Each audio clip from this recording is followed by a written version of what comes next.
You decided on a goalie? Yeah, we'll go with Gibson tonight.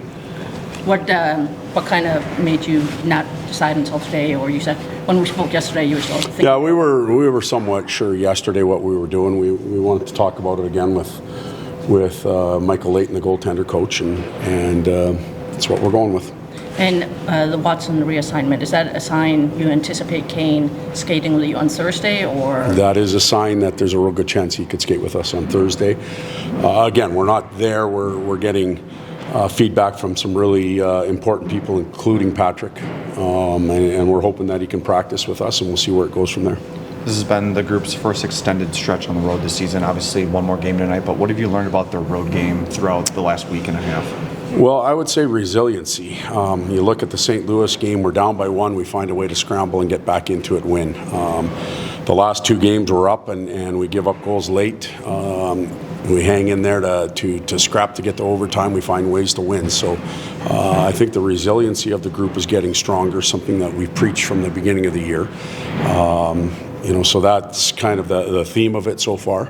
But let's face it, as I said yesterday, going home with a 4-1 record is an excellent road trip. Going home at 3-2 is just an average record, and a lot of teams in the league do that. So do we want to separate ourselves from average to really good? Then let's perform tonight and see what we get. We've talked about DeBrincat a little bit. He's on a pretty impressive point streak right now. What have you seen in his players that just the persistence of him knowing that he'll get through when he had kind of started off a little slow? Well, I see, and I don't agree with the start off slow part. I thought he started off just the way he normally did. He just had some bad luck. He was ringing them off the post, the crossbars. Finally went in for him, and sometimes when it goes in, then the floodgates open up, and that's not necessarily the case for him, but he's played very solid hockey, both offensively and defensively. He's a big part of the power play, and again, he's lost a common line mate in Patrick Kane, but his game hasn't changed much, which is a sign of a pretty consistent player.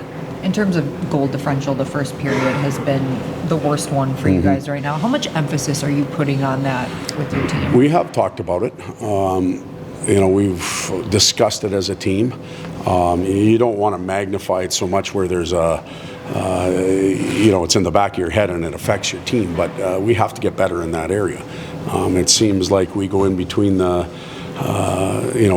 buzzer goes, we come in between periods, we discuss things, we get a little more focused on what the actual way we want to play, and then we come out and play that way, and it tends to go our way. So, instead of fiddling around and trying to,